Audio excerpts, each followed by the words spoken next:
নমস্কার বন্ধুরা, আমি আপনাদের বন্ধু শ্বেতা। আমার এই চ্যানেলে আপনাদের সবাইকে স্বাগত জানাই। দেখুন, আজ একটা ছোট্ট গল্প শোনাবো যে কীভাবে ভগবান আমাদের জন্য নানান রকম পরিকল্পনা করে রাখেন, কিন্তু আমরা সেটা বুঝতে পারি না। কিন্তু জীবনের একটা পর্যায়ে গিয়ে যখন আমরা পেছন ঘুরে তাকাই আমাদের অতীত জীবনের দিকে, তখন আমরা কিন্তু বুঝতে পারি যে তখন এই ঘটনাগুলো কেন ঘটেছিল। প্রত্যেকটা ঘটনার কিন্তু আমরা তখন কারণ খুঁজে পাই এবং প্রত্যেকটা ঘটনার একটার সাথে আর একটা মিল খুঁজে পাই। তো এক সময় একজন ভদ্রলোক ছিলেন যিনি খুব ঈশ্বরে বিশ্বাস করতেন এবং খুব হাসি খুশি মানুষ ছিলেন এবং নিজের মধ্যে থাকতে ভালোবাসতেন। তো একবার তিনি একটা নৌকা বানান, যে নৌকা নিয়ে তিনি সমুদ্রে ঘুরে বেড়াবেন, কারণ তিনি এসব ভালোবাসতেন। তো কদিন ধরে সেই নৌকাটা বানালেন, বেশ কয়েকদিন ধরে সে নৌকাটা বানিয়েছে। বানানোর পর যখন নৌকাটা তৈরি হয়ে গেল, তখন সে ভাবলো যে নৌকাটা নিয়ে একটু ঘুরে আসা যাক।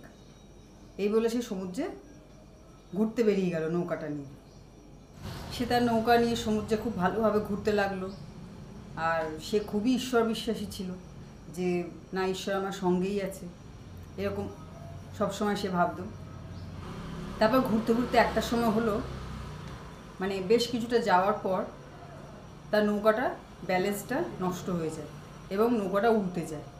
এবং তার কাছে লাইফ জ্যাকেট ছিল, তো সেই জ্যাকেটের সাহায্যে কিন্তু কোনো রকমে চেষ্টা করে একটা ছোট্ট দ্বীপে গিয়ে উঠলো, যে দ্বীপটা নির্জন দ্বীপ ছিল। তো রাত হয়ে গেছিল, তো ভাবলো যে ঠিক আছে, আজকে রাতটা তো কাটাই, কালকে সকালে দেখবো কী করা যায়।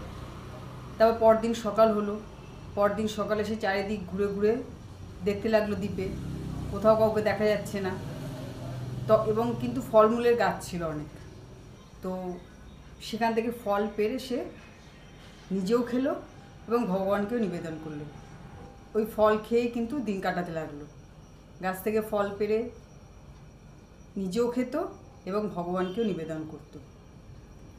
তার কিন্তু মনে মনে বিশ্বাস ছিল যে ঈশ্বর আমার সাথেই আছে, ঈশ্বর আমার কোনো কিছু খারাপ হতে দেবে না, ঈশ্বর আমার সাথেই আছে এবং ঈশ্বর আমাকে ঠিক এই পরিস্থিতি থেকে রক্ষা করবে। এর মধ্যে একদিন সে চারিদিক থেকে কিন্তু অনেক শুকনো কাঠ ফাট জোগাড় করে একটা নিজের জন্য একটা সুন্দর ছোট ঘর বানানো থাকার জন্য। তা বেশ 2-3 দিন ধরে ঘরটা বানালো সুন্দর করে। বানানোর পর যেদিন ঘর বানানো কমপ্লিট হয়ে গেছে, সেদিন রাত্রে জোরে বিদ্যুৎ চমকায় এবং বাজ পড়ে, এবং তার ওই ঘরের ওপর বাজ পড়ে তার ঘরটায় আগুন লেগে যায়। সে এতটাই ঈশ্বর বিশ্বাসী ছিল যে সবসময় মনে করতো যে ঈশ্বর তার সাথেই আছে, তার কোনো খারাপ হতে দেবে না। কিন্তু এই যখন ঘরটা আগুন লেগে গেল, তখন কিন্তু সে ঈশ্বরের ওপর একটু রাগ করতে থাকলো। সে তখন বলতে লাগলো যে প্রভু, আমি তোমাকে এত বিশ্বাস করি, আর তুমি আমার সঙ্গে এরকম কেন করছো? তখন তার মনের মধ্যে কিন্তু এরকম একটা চিন্তা আসলো। এরকম যখন মন খারাপ করে সে বসে আছে এবং ঈশ্বরকে মনে মনে একটু দোষারোপও করছে, তখনই কিছু লোক তাকে আওয়াজ দিতে লাগলো, এই যে শুনছো, এই যে ভাই শুনছো? তখন সে ঘুরে দেখলো একদল মানুষ একটা নৌকা করে ওই দ্বীপে এসছে।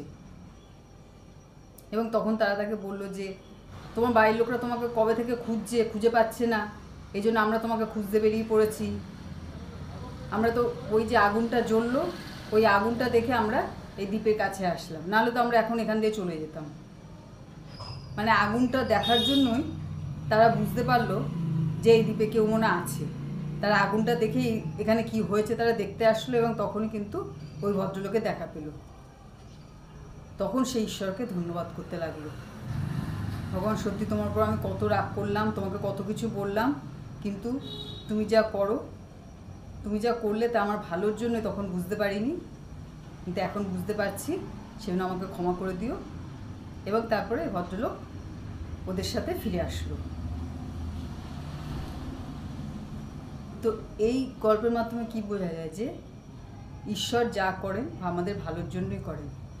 আমরা সেই মুহূর্তে বুঝতে পারি না যে কেন এই ঘটনা আমাদের সাথে ঘটছে এবং ঈশ্বরকে আমরা নানা রকমভাবে দোষারোপ করতে থাকি, কিন্তু একটা সময় গিয়ে আমরা বুঝতে পারি যে যে ঘটনাটা ঘটেছে সেটা আমাদের ভালোর জন্যই ঘটেছে।